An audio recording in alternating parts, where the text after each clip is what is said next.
So we have Tropical Storm Fiona blowing through Puerto Rico right now. It may turn into a hurricane. So a necessity in a hurricane preparedness kit, and really any preparedness kit, is a AquaPod bathtub liner. So it's a big plastic sack, 65 gallons, goes in your tub.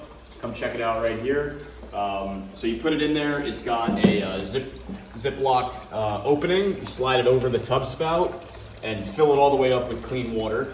It's BPA-Free, made in the USA, and I got it on Amazon. It also comes with a siphon. So once you get it full, and if you do need water, right, so this is just like a preparedness thing, then you can pump it out using this hand siphon.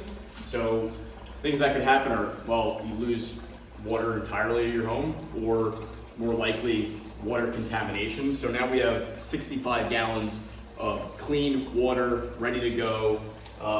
One thing I did do when I was having this filled up from the beginning is just I threw a clamp over the tub spout just to make sure that this didn't back off and water went down the drain or flood. So there you have it, AquaPod Kit. You can get it on Amazon, an essential.